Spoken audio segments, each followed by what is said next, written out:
So Michael's trying to dial in now too. So we'll see if he gets in. Well, there was a long silence, and then suddenly you came in there. Yeah, so you did it. I ended up dialing in on the host line, which is what Michael usually dials in on, and so we'll see if he can get in there. So, was your hand up left over from Dr. Tim, or did you have a question for today? It was. Oh, okay, yeah, good. I don't right now. Okay, awesome. Well, we will give it just a minute here and see if he can dial in. Okay. And, and we had a question actually come in that we were going to address first, and then if Julia is on, we were going to continue the worksheet with her. So thank you for letting me know that I was on. Sure. Technology, right? Right. So. It's an incredible miracle when it works. Oh, yeah. That is so true. So let me see if he's... Michael, are you able to get in?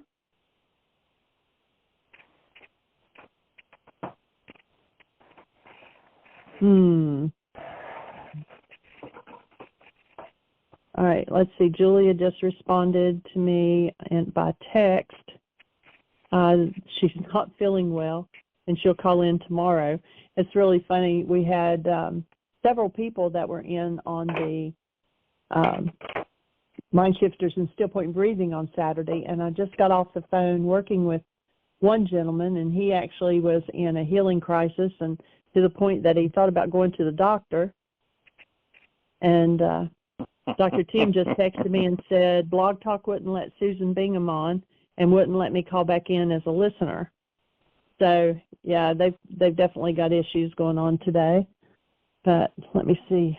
Let me walk in here to the other room and try to, if you can't get in on as a listener, try in. It maybe it'll let us both in as host.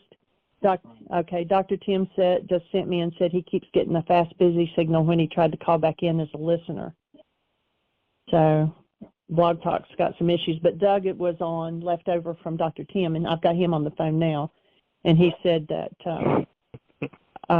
he was hearing me just fine.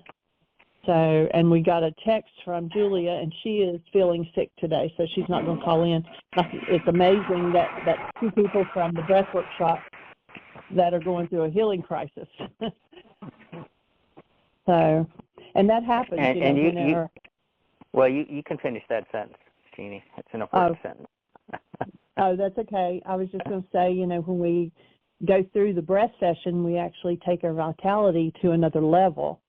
And so if they understand what a healing crisis is versus a disease process, and just going through a powerful breath session can kick you in, and like I told the gentleman that I was talking to, I said, he felt so bad he was going to the doctor this afternoon, and I said, just watch. I said, because you're symptomatic, but it's part of the process, and if you go when you take antibiotics or steroids or something to lower your vitality, then, you're going to just have to deal with it again. So realize that you're going through a healing crisis. Your vitality was up so high. And, and I gave him the example of when a few weeks back that I had symptoms of mono that I had from when I was 15. And, it'd been real easy to have taken their steroids or whatever and knock it down. But it's there to come back forward. And it seems like it comes forward harder each time until you finally deal with it. Now, what were you going to say? What were you going to add to that? And Michael is with us now, too. Okay. If nobody else can get on the show, I can think of some things to talk about. And I was just discussing with Dr. Tim something, and he was saying about how when we were happening as the flow of life, and then try and find the good in them. That's so much better than resisting everything, thinking it should be different all the time, different. Like, and he gave the analogy of standing in the middle of the Mississippi and saying, "Oh, this water should be going the other way," like as opposed to, "Well, this is navigable. I could start a logging company with this, and and I could do whatever, something constructive because the river's flowing the way it is," and I just remember what laugh. the word Satan means in Aramaic. What? Remember what faith? the word Satan means in Aramaic. Satan. Satan means going the to and resistor, fro, back and forth upon the earth. Yes. No. The definition of Satan in Aramaic is the resistor, one who misleads. Okay. And you watch most people, right. and you invite them to be responsible for what's going on in their lives, and they'll go, no, you don't understand, and their whole structure tightens up from their voice box down, resisting the movement of truth within them, and then they'll hallucinate, they'll project, and their mind will tell a whole story about how it's all somebody else's fault that this is happening to me still, or again, or whatever it is. You're adding a whole other layer to it, Michael. Yeah. Yeah. I mean, that's you're literally creating another. Well, what I was saying to Dr. Tim is to get to the place where I can see, accept, and embrace the idea. It feels powerful to me, but I can see that my mind is so conditioned already. It's a matter of mental conditioning and the way my whole carbon-based system is designed to think that things should be the way I think they should be, or they should be different all the time, or to fear, in particular, in my case, how things are going to turn out or what's going to happen.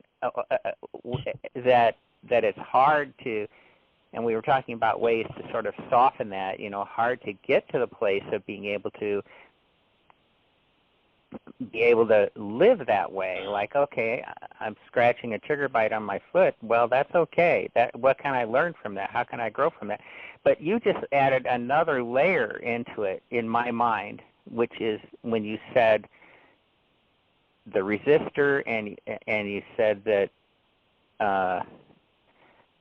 we're the element here That's the definition. Satan is not some dude with a red suit, a tail, and a pitchfork. Satan is, in Aramaic, quote, the resistor, one who misleads. And most of the world lives there. One who misleads. And resistor and one who misleads, like that seems like almost two totally different things to me, and it's intriguing. But I wanted to get a point out. Well, okay, you can explain that to me, but Okay, go ahead, and let's hit what's coming up for you.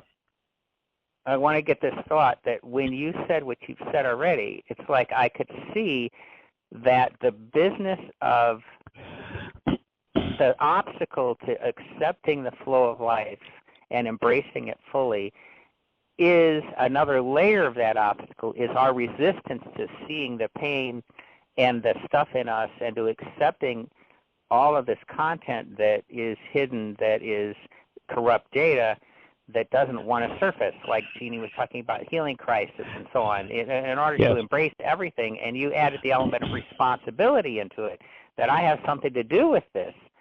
It's like that's a whole nother layer yet over just saying I accept it and I look to the benefit of it. It's like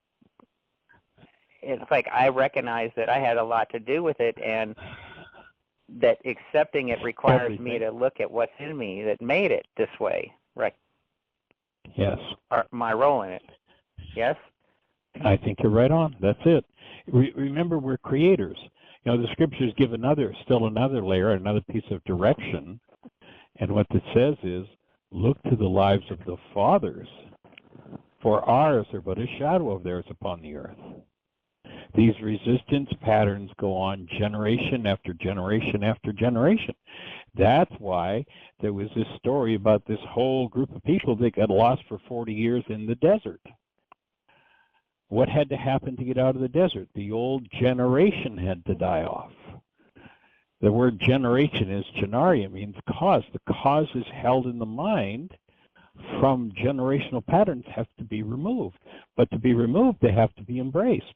When you ask somebody to embrace truth because they call their lie, no, this is somebody else's fault, that's the second half of Satan.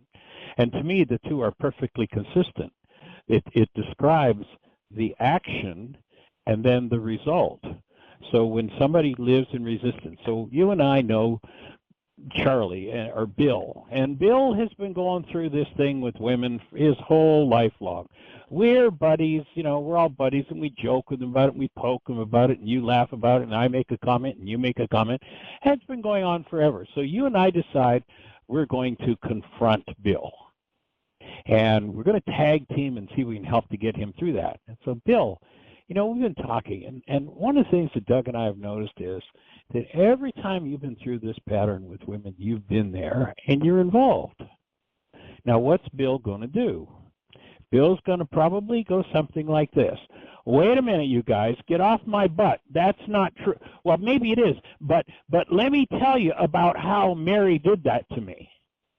So there's the resistor, resistance to truth, and then one who misleads. Now he's going to tell you, Satan in him is going to tell you who the problem is, and it's Mary. That's the mislead part of Satan. And most people, as I say, live there. And the opposite of that is, and you'll notice when Bill's telling us all about how it's Mary's fault, Bill is going to be holding his breath, and he's going to be locking the blood flow from his gut, from his legs, from his feet, from his back, from his brain. And he's probably going to go into fear, and that's going to shut blood flow down even further as his autonomic nervous system kicks into sympathetic dominance. He's going to be ready to fight or run. His mind is going to be set to fight. His higher brain functions are going to be shut down because the blood flow is shunted to the muscles in order to be able to fight or run. And that's the game. That's where most people on the planet are living. So can I soften? Yeah. You know, think about the StillPoint breathing that we've done over the years. And what happens when you go into StillPoint breathing? You go into a superconductor state. The structure comes out of resistance and goes into superconductor status. In superconductor status, there's no resistance to the movement of the trauma energy. And you can take something that took years to develop and breathe through it in 30 seconds. Or you can go into a still point and do 10 of those major traumas in a 30-second still point. Because literally, instead of, and I'm talking now, you know, my background in electronics, I'm talking about the concept of resistance. You know, if I have let's say you're a mile down the road and you say, Michael, my power has gone out. Can you help me? I say, yeah. Gee, you're a mile away. I don't have an extension cord that long, but I've got 1,000 5-foot extension cords. And so I plug all those extension cords in. I've got it plugged in at my wall, and I check the voltage on the wall, and it's 120 volts. And I go down to your house, and I measure it, and it's 120 volts. But the minute that you plug the drill in, the resistance in that 5,000 feet of little 5-foot extension cords is now huge, and the voltage instantly drops to 40 volts and burns out your drill because of the resistance in those cords. Now, if I were to say, "Oh, Doug, yeah, I have a superconductor cord," I'll bring it right down. If I plug that superconductor cord in on this end, it's 120 volts, and down on that end, I can put all the load on it that I want. It's still going to be 120 volts because there's no resistance in the wire. Just look at how people lock the breath down when there's something they don't want to feel and look at. And it literally is creating resistance. And that resistance at the same time cuts oxygen flow, cuts nutrition flow, cuts waste removal, and physiology goes to hell. And as we were sharing yesterday with Julia, you know, the Buddhist tradition, for every different thought structure with which people do that to themselves, they have a name for the different kinds of hells that we've created. They got a name for every one of them and a deity for every one of them. And it's nothing more than a way to approach the resistance that's developed within and how to embrace it and move into superconductor status, which one of the keys is to breathe.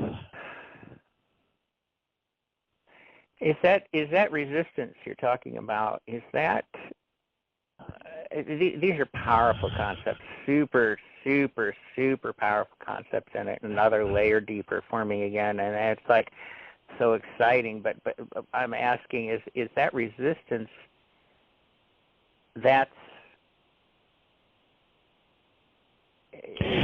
also like directly related to not accepting the way things are right now around us? They're somehow interwoven in a way that I need to understand more deeply, because it's like, I'm resisting everything. I'm resisting it, so I'm fearing it. I'm upset with it. I'm in sympathetic. Actually, you're probably fearing it, so you're resisting it. It's probably the other way around. The fear came before the resistance. If there wasn't fear about it, there wouldn't be resistance. Okay. I'm fearing it. Well, why am I fearing it? Why is that there? Why do I'm fearing it because I don't. I think it should be different. I think it should be different than it is. I don't accept it. Yeah. Well, my offering would be that thinking it should be different and I don't accept it is trying to figure it out. And that will never work.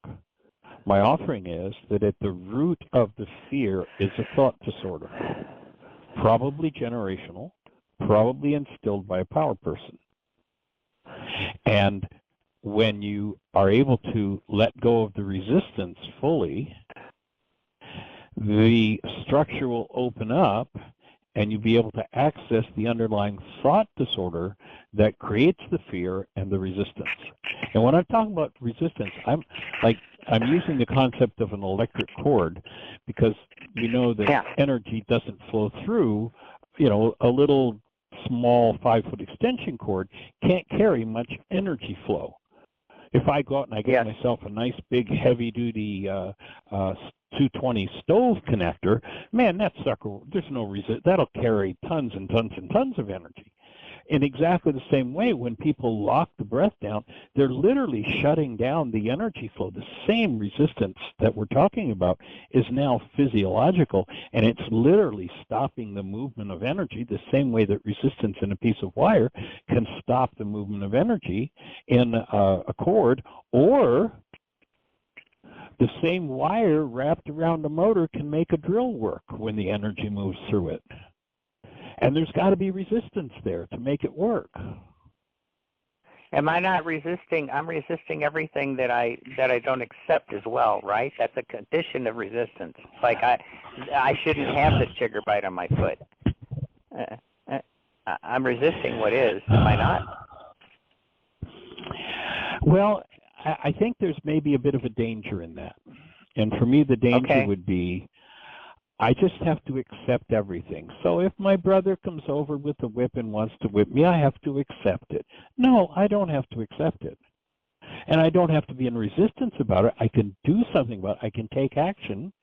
And if there's no fear in me about my brother whipping me, then my mind is going to stay connected to love, and I'll be able to do something, the highest and best possible behavior, to change that. So I don't need to accept that my brother wants to whip me and I just need to lay down and take it. But if there's some sort of trauma in me that has me functioning out of hostility or fear toward my brother, then I'm going to get another learning lesson, another learning opportunity. If I'm in a superconductor state and I'm breathing and I'm connected to love, I'm going to have the highest and best guidance, the highest and best input in my mind to deal with what's happening with my brother. So I don't have to accept it. In a sense, it's maybe acceptance, but I don't have to accept the insanities that are going on in order to. I can always take action, Michael. Yes. I can always take action, but if I take action out of hostility or fear, I'm in trouble. Right. I want to take it out of love. If I'm thinking my brother should be different, I need him to be different, and the way he is causing me this problem. Well, of course, that's denial. Everything I think should be different than it is a goal, right? Or involves a goal. Yes, it's going to involve a goal. That's why the key way to forgiveness is goals. And when I cancel the goal, I stop resisting the thing. I accept it. It doesn't mean I can't take any action, but I accept it as it is. I stop thinking it should be different, right? Not necessarily, no. Again, I may have my brother's hand with the whip coming down on me. I may have a grip on it and holding on to it, and I'm in fear, and I cancel my goal for my brother to treat me lovingly, gently, and with respect, and I take a breath and I have a new surge of energy and a new surge of power. I'm still willing for him and hold the goal for him to treat me lovingly, gently, and with respect. I might cancel the goal to collapse into and deal with my fear, but then when I've done that and love is restored, my arm is going to be a whole lot stronger to be able to hold that brother's hand back. I still don't have to go along with or accept the fact that he's going to whip me. I don't have to accept that. Well, what I'm suggesting is that to the next level, not the action. I'm splitting hair. I'm just trying to turn through in my brain as you're trying to help me explain it, and deeper layers. But I want him. If I say my brother's crazy and he's hostile, and I want him to be a loving person on the planet, I want him to act differently. Now I have a goal. That's a goal for him. And I don't accept him like he is. It's like I don't accept this as there's no value in this at all. But there is value in a way. I'm just, again, trying to sort this out. I don't have the answers. Here's how I'd sort that one out. It's a forgiveness experience. There's going to be a forgiveness. He's giving me an opportunity. The requirement. Go ahead. Well, he's given me an opportunity to heal and to surface in me what's, everything, including my fear, my lack of ability to make a change or to hold my hand up to stop him, or, whatever that is. It's like I need to be able to. There's some value. This was the point that I understood, at least. I don't know. My understanding, what we were discussing with Dr. Tim, was that if I accept that the river is flowing this direction, my brother's coming at me in this way, I don't have to be a victim to that. I don't have to say, well, go ahead and whip me. But if I accept, if I'm saying he needs to be different, I'm not accepting inside him that he needs to be different. I'm not accepting what is around me. I'm in resistance to accepting the way things are. Like if I stand in the river and I say I want the river to flow up, I want it to go north. Yeah, it's like I lose all opportunity to cooperate with the river as a navigation tool for getting things to New Orleans. It's something like that. In the case of my brother, in that case, it's like I lose the opportunity to see the healing I need to do. Something, I don't know. So I'm just churning in it. My take would be this: you're confusing acceptance with experiencing what's happening in your world from the space of love. Yeshua, when they said, what's most important in the law, Yeshua didn't say, if your brother's coming at you with a whip, just accept it. He didn't say that. What he said was, have Rachma. And Rachma is this gateway that keeps the energy of love flowing in and through me in this experience.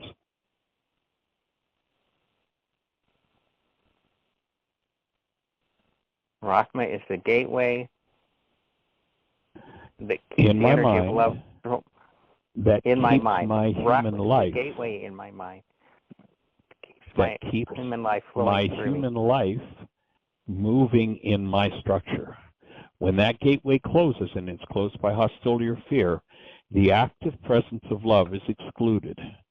The next impact that it has is that when that gateway closed, it's closed by either hostility or fear. So now, that's Rachma is a filter. The second function is it's a filter over intentions, and there are three filters. There's hostility, there's fear, and there's Rachma.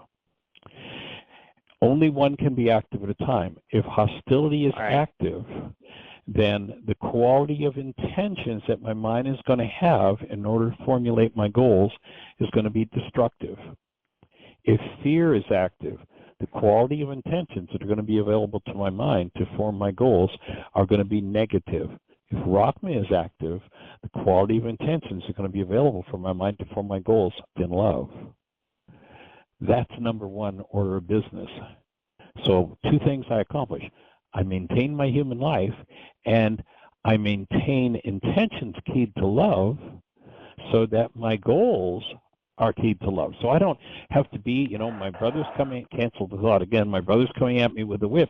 I don't have to be in hostility and destructive and smash him in the face, or I don't have to be negative, oh, well, I guess I deserve it.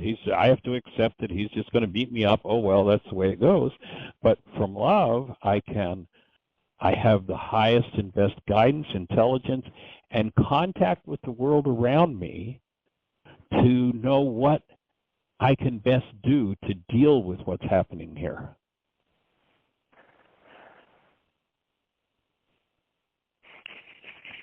Right. Yeah. Does that make sense? Oh, perfectly. It's like I can understand certain tracks through this territory, and then I'm trying to put the whole territory together, and that's where I start having, it's like that's where my edge of growth is. It's like, how do I put it all together, and well, remember, if you go back to the codependence intensive, when we got into the list of the pseudo solutions of the non-being mind, the number one pseudo solution is, if I could just figure this out.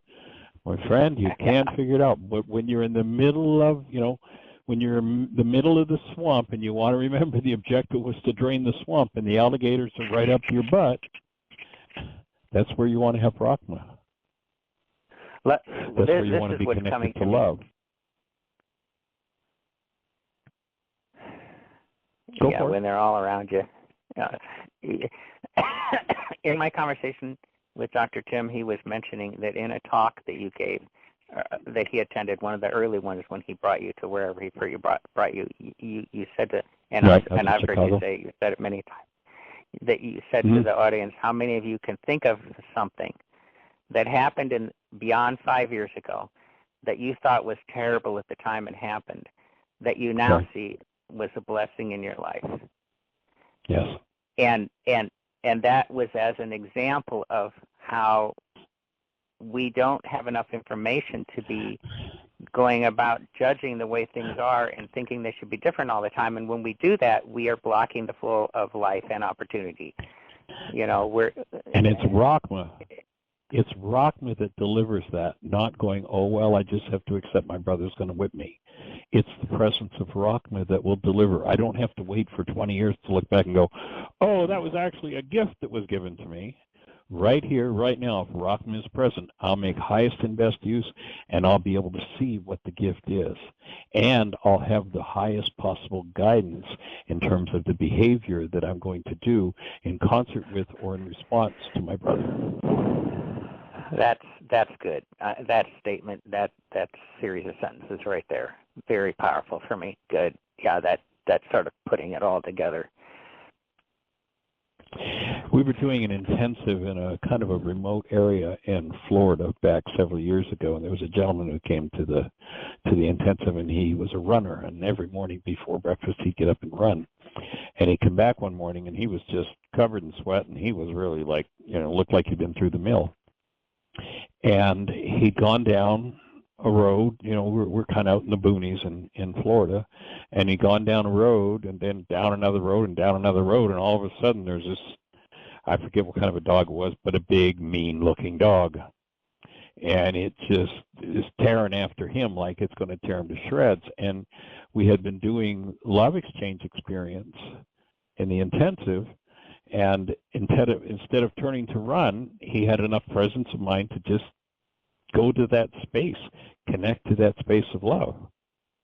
And the dog stopped on a dime, he said. It was just like, miraculous that this dog just, stopped snarling, snapping like it was going to tear him to pieces, and, just stopped. And he turned, he shared this after the experience, he turned and started to walk away, and up came the fear again, and the dog started again. And once again, he consciously, purposely went to that connected space of love, and the dog stopped its attack. Everything that you need in your world will be delivered by Rachma in your mind. And you can count on that. And, of course, part and parcel of that is the breath is going to move. Everything you need in your world is going to be delivered by Rachma in your mind, and your breath is going to move. Is that correct? Is one statement? Yes. Okay. Yes. And the breath, when the breath is moving, there's no resistance. If the breath is freely moving, then there's no resistance.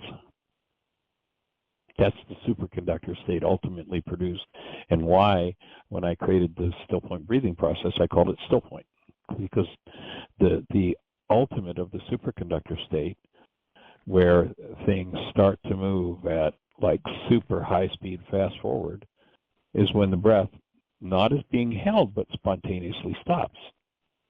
That's how it became named StillPoint.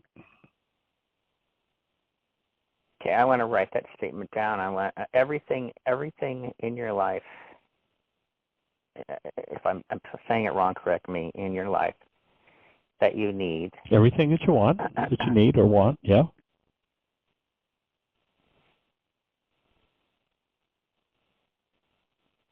It's going to be delivered by the presence of Rachma in your mind. Another way to say it, there's a much better teacher than I who said it, a little differently about 2,000 years ago, and he said, "Seek ye first." That was called the coming kingdom of heaven, or the Greek mistranslation. In Aramaic, it's the community of. Seek ye first the presence or the community of love, and then everything else starts to fall in line. Okay, I'm going to write that down as an extension of this, but we also had something about breath in there. Everything you need will be delivered by Rachma in your mind, and your breath. And in that space, the breath will move freely throughout your structure. That means Ruka Dekuja will be freely moving. And remember, Ruka Dekuja in Aramaic is she, feminine elemental force, will undo the effects of your errors and teach you the truth. So you'll even get to know what it is you've been trying to figure out. But you can't figure it out with your head. Rachma, the movement of breath, Ruka Dekuja in you, will hand you everything you need.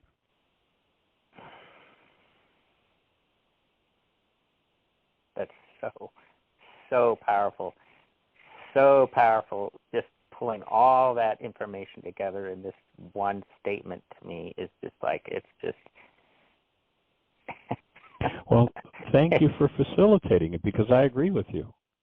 It is a new clarification. Thank you. I feel like I honestly, I'm trying to figure out how to put forward. I've been thinking about it for a long time, what kind of work I would want to do to support people. And this right here is like the most, at this moment at least, it seems like the most perfect route of expressing that. That's why I've been on it for the last 50 years plus. That's exactly what it is. To me, it's like, what else is there to do? Once you realize it's there, what else is there to do? And when there are people in the world who don't have it, what else is there to do but deliver it? That's been my motivator for a long, long time, long before my kids were born. But then, and I can remember when I caught my son as he was being delivered at home, 1979. And I caught him, held him, and I can remember the thought occurring to me. And this was what took me to a new level of commitment in the work. And my thought was, if something doesn't change in the world, there isn't going to be a world for this boy to grow up in. And this work is what I developed as what I was going to do about it. So that's what motivated you when you caught your son, to have that clarity of what you wanted to do. That was a new level of motivation, yes. A whole new level of motivation. I mean, I was motivated prior to that. I've been doing this work for many years prior to that. But that was a whole new level of motivation. This statement, Ruka will undo the effects. That one, I need to get that down. Right. So the Aramaic definition of what the Greeks called the Holy Spirit, and there's nothing in there about a disembodied spirit being. What the Greeks called the Holy Spirit is Ruka de Kudsha, and it's, by definition, it's a feminine elemental force. So she, one, who undoes the effects of your errors, and two, will teach you the truth. So undoes the effects of your errors means that, let's say you're trapped in a generational pattern that's been going on for 100 generations in your bloodline. It's traumatized every generation between you and 100 generations back, let's say in a particular arena, whatever, finances or relationships or whatever. And you open the space in the presence of pure being, pure love, and process whatever that is.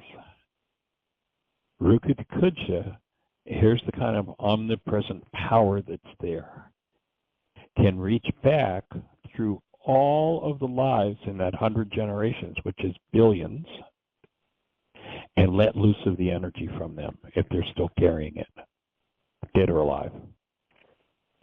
And loose that energy from the future generations. Undoes the effects of our errors, can reach into. If the effect of your error was something that happened 2 years ago, and when you were in the grocery store and bingo, this terrible thing, whatever, those energetic patterns will be loosed. That's the omnipresence of that, what was called God's Spirit, but is really the breath. And then, if you can let your resistant mind go long enough, trying to figure it out. What about? Maybe I could. I could. If I can let go of that, and I've got ears on, and I'm willing to listen,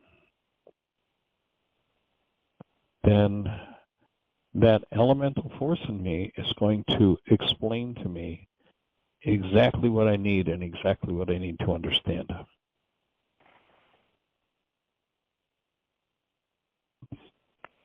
Yes.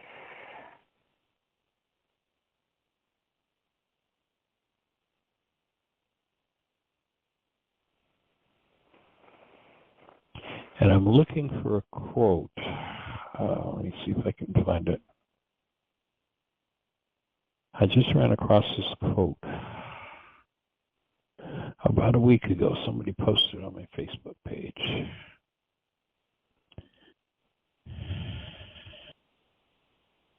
Just looking to see if I can come up with it here.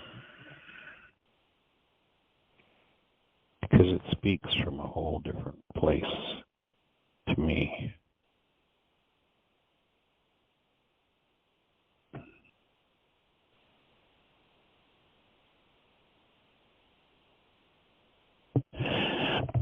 Give me just 1 second here. Let me see if I can come up with this.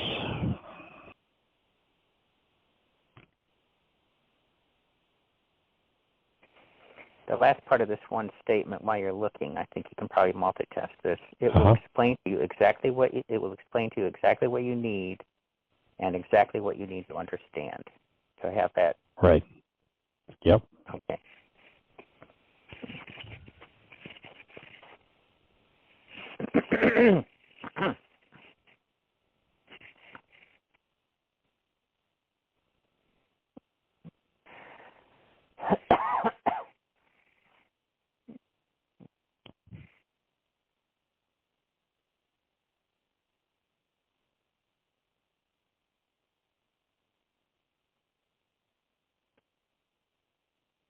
I'm not finding it. I did come across one, an Apache saying it says, even your silence holds a sort of prayer. But I'll find that quote and I'll send it to you. Okay, great. Would it be faith that has something to do with us bridging that gap? It will explain to you exactly what you need and exactly what you need to understand.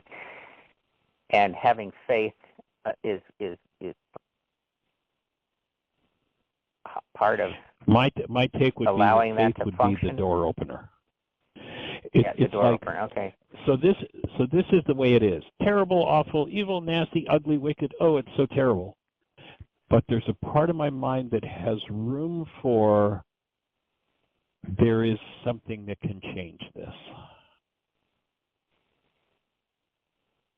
And that's the gateway. To me, that would be the opening called faith that will allow that change to occur. Does that make sense? Yes.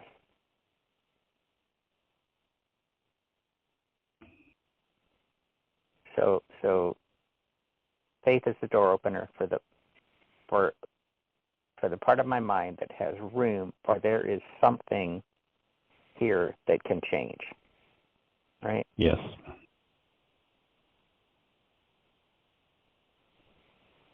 Yeah, in those worst moments, or in those the deepest delusions. Yeah. Can I trust that there's something higher possible?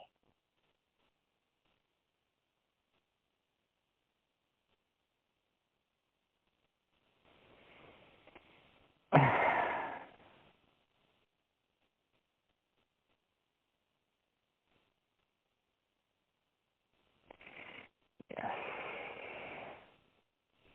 Go for it. I'm just breathing with you. Yeah, I'm just yumming it up here. This is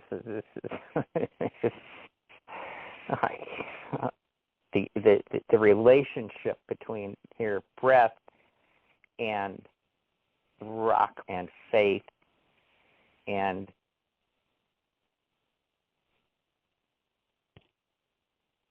the breath up and the energy field. Ruka Kucha.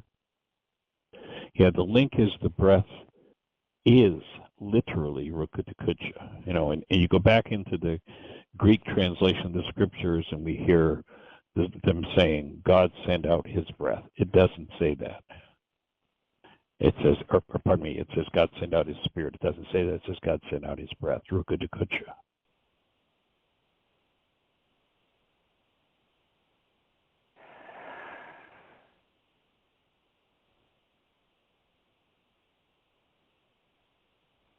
Yeah, the relationship between faith, breath, and Ruka Kucha. It's like there's so much richness in there, and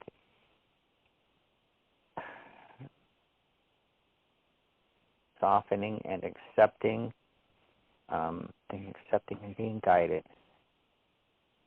All of that, just seeing all of those kind of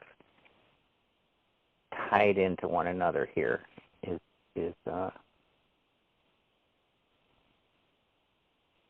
pretty cool, I think. Yeah, another way to look at that Ruka Kucha in terms of the brain cells we have in this particular culture would be a super processor. In the computer world. Yes. So that would be Ruka Yeah. Kucha. That's elemental force, can move beyond anything we could even start to conceive of. That's a definition that I've had a long time.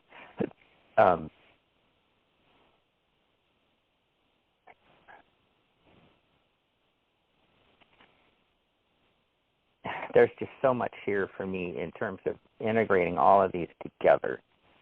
Faith is the door opener for the part of mind that has room for something here to change, and Ruka Kucha. When you have Rachma, then you're more likely to have Ruka. You're open to Ruka, right? And then when Yes. you have that, you breathe. And when you breathe, you drop your resistance. And when you drop your resistance, you drop your resistance, and you're moving away from Satan.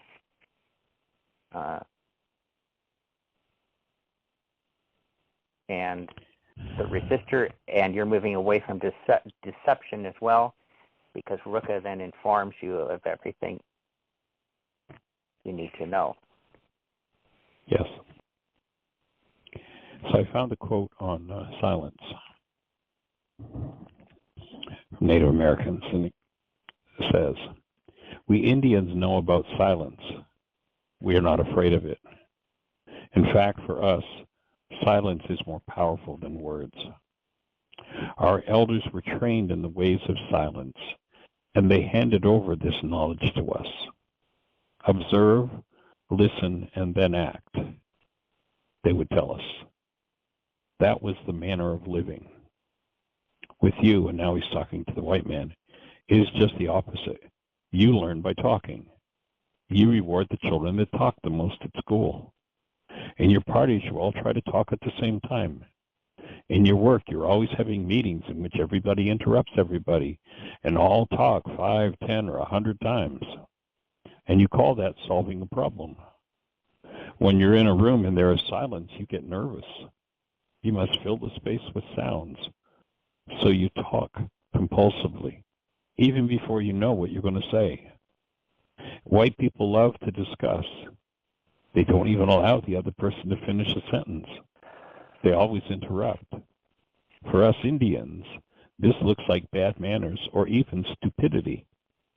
If you start talking, I'm not going to interrupt you. I will listen.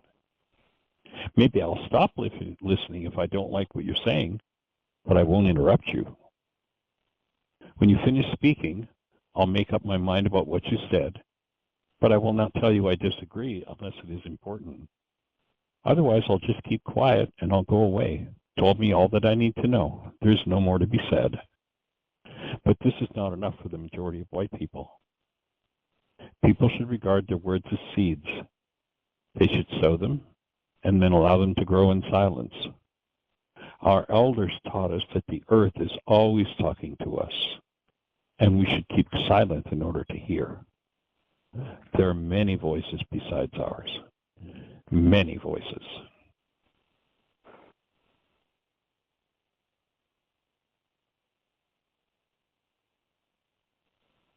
And the attribution of that piece is from someone named Ella Deloria.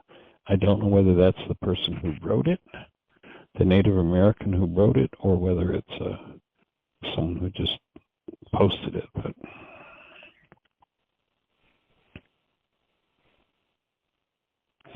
But when I read that, I thought it was pretty profound, and it certainly fits here in the conversation. It does. It sure does. It embodies, the idea of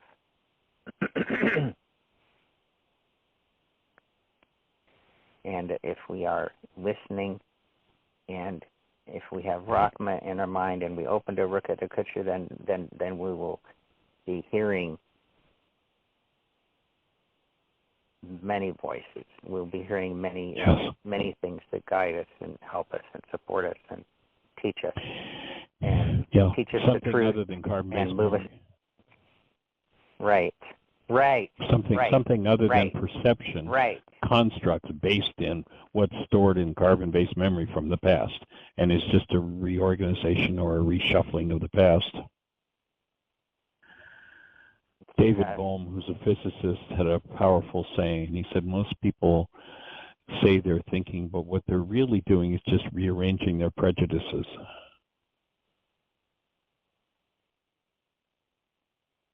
Which I thought was a pretty profound insight.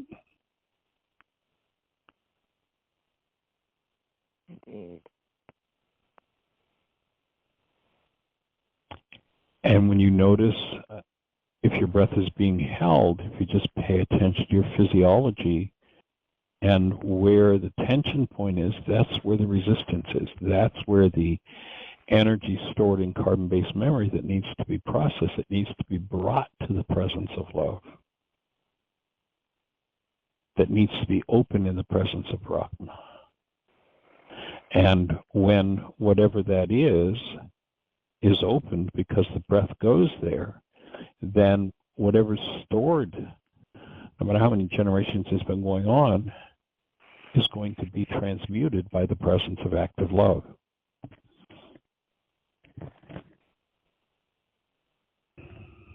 It doesn't matter what it is. It's the most terrible disasters of experiences.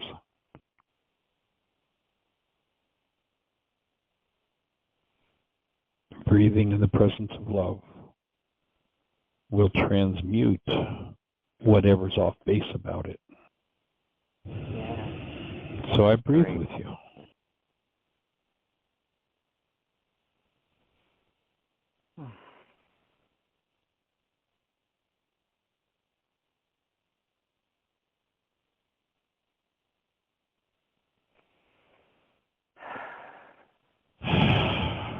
Yes. Yeah. Yes.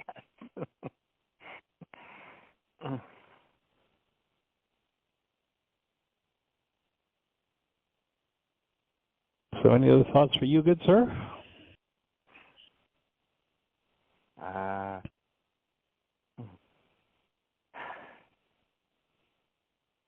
was gonna invite looking at what it is that a little more what it is that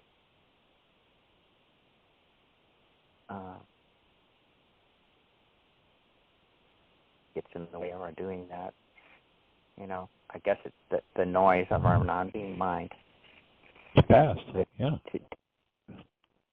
The past. Yeah. Okay. You know, remember that passage where there's a man who's walking with Yeshua and he's like, man, I got it. I'm on your team. I'm going to do this. I'm coming, man. But first I need to go bury my father and my mother. That was kind of an idiom in that Jewish culture. Oh my gosh! He had to be the oldest son, and the oldest son, it was their responsibility to take care of parents, aging parents, and to bury them. So the guy might have been gone for 20 or 30 or 50 years, who knows? And Yeshua says, let the dead bury the dead. Let the blind lead the blind. If you're going to do it, now's the time. Like, this is it. This is the opening. There's no, oh, I'll do it at some time in the future. It's like, this is where the rubber hits the road.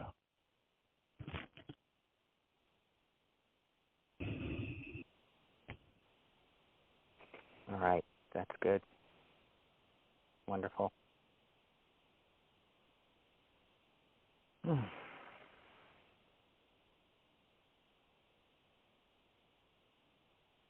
Thank you, Michael. That was a lot of delightful fun and growth.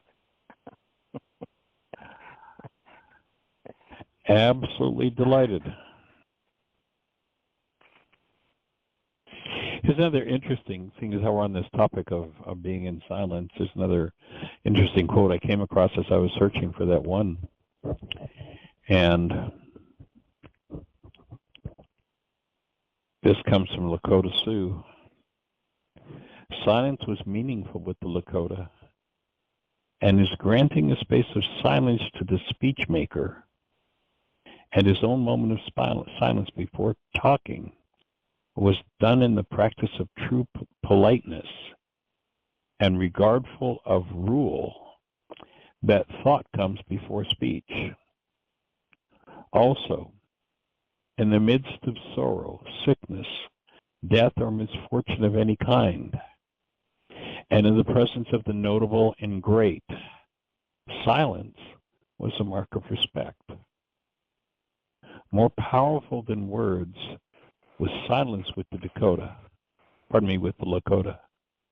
And the strict observance of this tenet of good behavior was the reason, no doubt, for his being given another fallacious characterization by the white man of being a stoic.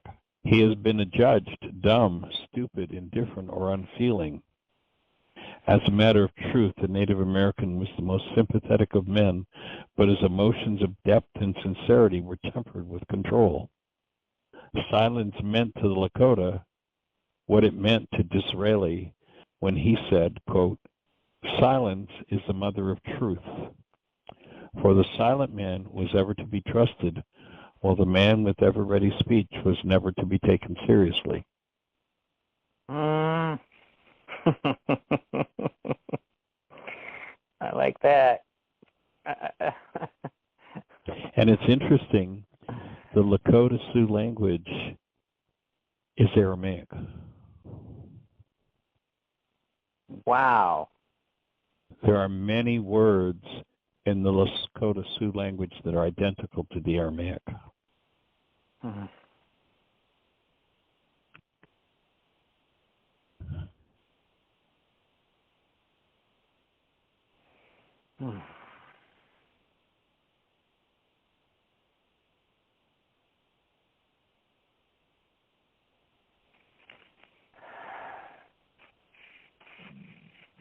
Awesome. That's all I can say. Yum. I'm with you. Just let that sink in and penetrate all cells and shift the carbon-based memory and become the guidance system for life. Joining with you, my friend. Thank you. All right. Yes, joining with you. All right, you have a blessed one. All right, take care. Bye-bye. Thank you, everybody, joining us. Have the best year yet of your eternal life. It's an awesome gift to give the world.